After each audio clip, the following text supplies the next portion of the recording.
Hello student, welcome back to my YouTube channel Student Study Point, and I hope that you all are fine. So let's move on to a new topic which is to be just discussed today. So let's start. Hello students, देखिए इससे पहले बात की थी 11th class के हमने third chapter में जो हमारे पास एग्जांपल है 3.1 और 3.2। तो वो जो बेस्ड थे वो थे एवरेज वेलोसिटी पर बेस्ड थे कि एवरेज वेलोसिटी कैसे निकाली जाए। ठीक है, तो मैंने देखिए उसमें कुछ एक क्वेश्चन में कुछ रह भी गया था कि जो मैंने बोला था कि पार्ट्स की इसके बारे में तब बात करेंगे जब आपको कलन करना सिखा देंगे। ठीक है, या वो मेथड सिखाएंगे। तो उससे पहले टॉपिक आता है देखिए त्वरण, इसी से रिलेटेड वो इसी में रिलेटेड आएगा जो सिखाने के लिए बोल रहे थे।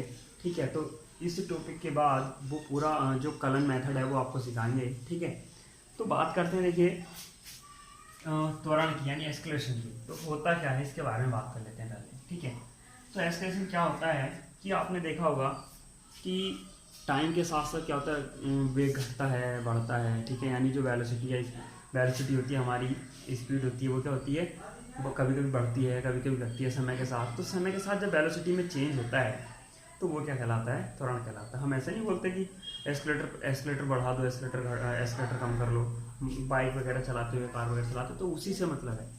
कहने का मतलब है कि किसी बाइक की एस्केलेटर अगर अधिक होगा तो इसका मतलब उसकी स्पीड ज़्यादा होगी। ठीक है, एस्केलेटर अगर कम हो रहा होगा तो उसकी स्पीड धीरे धीरे, जो वेलोसिटी होगी वो धीरे धीरे कम हो रही होगी। ठीक है, तो यहाँ मेन मतलब क्या है एस्केलेटर त्वरण से, कि किसी वस्तु पर जो फोर्स लग रहा है, ठीक है, तो वो उसकी वेलोसिटी को किस तरह से मतलब ज़्यादा कर रहा है, किस तरीके से कम कर रहा है, वो क्या होता है, एक तरह से आप कह सकते हैं त्वरण होता है। ठीक है, यानी जो बल होता है डायरेक्टली प्रोपोर्शनल होता है त्वरण के। यदि आपकी जो फोर्स है जो लगने वाला किसी वाहन पे, ठीक है, वो क्या होगा, ज़्यादा होगा, यानी धीरे धीरे बढ़ रहा होगा, तो एस्केलेटर भी क्या होगा, आपका जो उसकी कह सकते हो वेलोसिटी होगी टाइम के साथ क्या होगी, बढ़ रही होगी। और अगर जो फोर्स होगा वो धीरे धीरे क्या हो रहा होगा, कम हो रहा होगा टाइम के साथ, तो वेलोसिटी भी क्या हो रही होगी, धीरे धीरे कम हो रही होगी। तो इसका सीधा सीधा मतलब ये है कि एस्केलेटर से मतलब है कि वेग परिवर्तन की दर। ठीक है, जो हमारे पास वेलोसिटी होती है तो जो वेग है, वेग परिवर्तन की दर को क्या बोलते हैं, हम त्वरण बोलते हैं। ठीक है, तो rate of change of velocity is called escalation, यानी जो वेलोसिटी में चेंज होता है किसके सापेक्ष, समय के सापेक्ष, तो वो क्या कहलाता है, त्वरण कहलाता है। ठीक है, इसकी जो यूनिट होती है, जो आप ए बराबर निकालते हैं, देखिए फॉर्मूला लिखा हुआ है, नॉर्मल जो फॉर्मूला होता है वो होता है ए बराबर v2 minus v1 upon T, या डेल्टा टी कह सकते हो, t2 माइनस t1 कह सकते हो, जो भी आप कहना चाहें, टी लिख देते हैं चलिए। तो v2 माइनस v1 यानी वेलोसिटी में चेंज कितने समय में हुआ है, वो टाइम नीचे। तो ठीक है, अब देखिए यहाँ अगर इसकी बात की जाए तो delta v upon delta T आएगा। ठीक है, या टी आ जाए, तो हम इसको एवरेज वेलोसिटी के नाम से भी जानते हैं। अब यहाँ देखिए वहाँ मैंने v1 v2 लिख रखा है, यहाँ v u और ब्रैकेट में लिख रखा है v0। तो ये दो तरीके होते हैं रिप्रेजेंट करने के लिए। तो पहले से थोड़ा वेलोसिटी पे चले जाते हैं, तब बात करेंगे। वेलोसिटी को दो तरीके से देखा जाता है, एक स्टार्टिंग वाली और एक यानी बाद में। तो देखिए जो प्रारंभिक वेलोसिटी होती है, प्रारंभिक वेग होता है, उसको रिप्रेजेंट किया जाता है या तो v0 से या u से। ठीक है, जो अंतिम वेग होता है उसको रिप्रेजेंट करते हैं v से। किससे, v से। तो इसका मतलब दो तरह का वेग हुआ, एक प्रारंभिक और एक अंतिम। तो प्रारंभिक वेग को रिप्रेजेंट करने के लिए या तो u या v0 का यूज किया जाता है, और अंतिम वेग को रिप्रेजेंट करने के लिए स्मॉल v का प्रयोग किया जाता है। ठीक है, तो अंतिम वेग माइनस प्रारंभिक वेग से जो निकलता है वो निकलता है डेल्टा v। ठीक है, तो डेल्टा v को ही हम क्या बोलते हैं, वेग परिवर्तन बोलते हैं। किसके साथ, समय के साथ परिवर्तन। तो यानी वेग में जब समय के साथ परिवर्तन होता है तो उसी को क्या बोलते हैं, त्वरण। तो वेग परिवर्तन का भी, चाहे वेग परिवर्तन हो चाहे वेग हो, मात्रा होता है क्या, आप जो आपने यूनिट पढ़ी है मीटर पर सेकेंड पढ़ी है। ठीक है, यानी मीटर पर सेकेंड, और समय का मात्रा भी सेकेंड होता है, तो ये हो जाएगा मीटर पर सेकेंड स्क्वायर, ये तो हो जाएगा। या आप लिख सकते हैं एम एस की पावर माइनस 2। ठीक है, आप इस तरह से भी इसको लिख सकते हैं, तो ये आपकी यूनिट हो जाएगी। ठीक, लिखा हुआ है। डायमेंशन अगर आप निकालेंगे तो वेलोसिटी की और नीचे समय की डायमेंशन से रखेंगे, आपकी डायमेंशन निकल के आ जाएगी, एल टी की पावर माइनस 2 निकाल के भी दिखाई दी। और ये होती है, देखिए वेग क्या होता है, वेक्टर जो वेलोसिटी है वो वेक्टर क्वांटिटी है।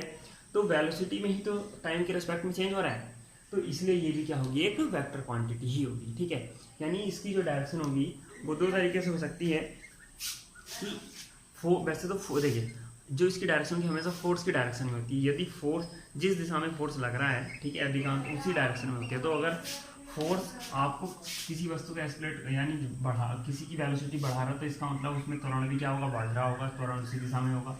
यदि वेलोसिटी को रोक रहा होगा, घटा रहा होगा, यानी अपोजिट दिशा में लगा होगा वस्तु की गति के, तो जो त्वरण होगा वो भी वस्तु की विपरीत दिशा में ही होगा, ठीक है।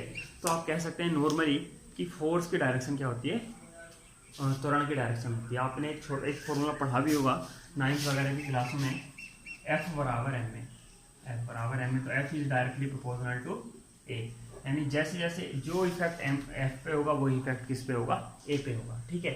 यानी F फोर्स और A एक्सप्रेशन, तो जो इफेक्ट F का है वही इफेक्ट किसका होगा, A का भी होगा, ठीक है। तो ये था एक्सप्रेशन के बारे में, ठीक है। अब देखिए ये जो होता है rate of change of velocities, ये जो है वेलोसिटी यहाँ ये वाली लाइन, देखिए इसका मतलब है कि कलन करना, ठीक है, क्या करना, कलन। तो अब कलन कैसे करते हैं उसके बारे में बात करेंगे, ठीक है। तो पहले थोड़ा सा मैं आपको बता दूँ यूनिफॉर्म, नॉन यूनिफॉर्म और इंस्टेंटेनियस के बारे में। देखिए वही चीज़ है, वही सब चीज़ है कि जो वेग है, अगर समय, जैसे हमने बात की थी समय अंतराल, तो समय अंतराल तो सब बराबर होते हैं, ठीक है। जैसे दूरी हमने बात की थी चाल के लिए, एक समान चाल है, समान चाल यानी uniform speed, non uniform speed, या uniform velocity, non uniform velocity, उसी जैसे बात की थी, सेम वही प्रोसेस है, ठीक है। तो यूनिफॉर्म वेलोसिटी जो है, ठीक है, तो उससे मतलब है कि जैसे जो डिस्प्लेसमेंट था हमारा, वो सेम टाइम इंटरवल थे उनमें सेम हो रहा था, ठीक है। यानी समान समय अंतराल में समान विस्थापन तय किया जा रहा था वस्तुओं के द्वारा, तो वो क्या कहला रही थी, एक समान चाल वो एक समान वेग कहला रहा था, ठीक है। तो यानी उसी को हम क्या बोलते थे, यूनिफॉर्म वेलोसिटी बोलते थे, क्या बोलते थे, यूनिफॉर्म वेलोसिटी, ठीक है। अब ये जो देखिए बात कर रहे हैं यूनिफॉर्म एस्केलेशन की, तो जो हमारे पास यूनिफॉर्म एस्केलेशन उसमें मतलब है कि जो सेम टाइम इंटरवल हैं, यानी इक्वल टाइम इंटरवल हुए, उनमें जो वेलोसिटी में चेंज है वो क्या होना चाहिए, इक्वल होना चाहिए। यदि ऐसा है तो वो यूनिफॉर्म हो, वरना नॉन यूनिफॉर्म यानी वेरिएबल वाला है, ठीक है, वेरिएबल एक्सप्रेशन। तो यूनिफॉर्म और नॉन यूनिफॉर्म के साथ इतना मतलब जिसके साथ भी ये यूनिफॉर्म लग जाए यानी एक समान लग जाए, तो समझ के चलिए वो जिसके सापेक्ष चेंज हो रहा है, तो वैसे अधिकांश यहाँ जब बात करेंगे आप समान समय अंतराल की बात करेंगे, तो जो समान समय अंतरालों में क्या हो रहा होगा, जिस चीज़ की भी रेट मतलब चेंज की दर है, यानी जैसे यहाँ किसकी बात है, वेलोसिटी की चेंज की बात कर रहे हैं, जो हमारे पास वेलोसिटी थी उसमें डिस्प्लेसमेंट की बात करते थे, यानी वेग में विस्थापन की बात करते थे। तो समान समय अंतराल में समान परिवर्तन होना चाहिए, ठीक है। समान अगर परिवर्तन है तो वो एक समान है, और अगर यदि असमान परिवर्तन है तो वो नॉन यूनिफॉर्म होगा, यानी असमान होगा, ठीक है। भाई इसके आगे नाम लगने की बात है, यहाँ वेलोसिटी लग जाए तो विस्थापन में समान परिवर्तन होगा, त्वरण लग रहा है तो वेग में समान परिवर्तन होगा, ठीक है। वही चीज जैसे अब देखिए तात्क्षणिक जैसे वेग था वैसे ही तात्क्षणिक त्वरण भी है। तो किसी बिल्कुल जस्ट टाइम पे या जस्ट किसी एक क्षण पे बिल्कुल पर्टिकुलर जो हमारे पास त्वरण होगा किसी वस्तु का, वो क्या कहलाता है, तात्कालिक त्वरण कहलाता है। सेम वेलोसिटी वाला और स्पीड वाला, तीनों की वही परिभाषा सेम होती है, उसी तरीके से तीनों की तीनों डिफाइंड हो जाए, ठीक है। अब देखिए मैं आपको बता रहा था यहाँ जो एक्सप्रेशन ये होता है जो हमारे पास रेट ऑफ चेंज थी, तो देखिए मैंने आपको जब ये इंस्टेंटेनियस वाली तात्कालिक वाली एक चीज़ लिखी थी, तो वहाँ उस टाइम मैंने लिख कर दिखाया था आपको dx/dt, इस तरीके से लिख के दिखाया था, ठीक है। तो हम इसी को बोलते हैं कलन करना, ठीक है। ये कलन कैसे किया जाता है, क्या है, तो वो हम नेक्स्ट वीडियो में बात करेंगे। और ध्यान रखिएगा, ठीक है, कि नेक्स्ट वीडियो को आप इग्नोर ना करें, वो काफ़ी ज़्यादा इंपॉर्टेंट है, क्योंकि जब तक आप ये फिजिक्स सब पढ़ेंगे तब तक आपको ये चीज़ जो कल सिखाने की कोशिश करेंगे, ये हमेशा जब तक आप फिजिक्स पढ़ें तब तक इसका यूज करेंगे फिजिक्स में, ठीक है। तो आई होप कि आपको जितना आज बताया वो समझ में आया हो। Thank you for watching.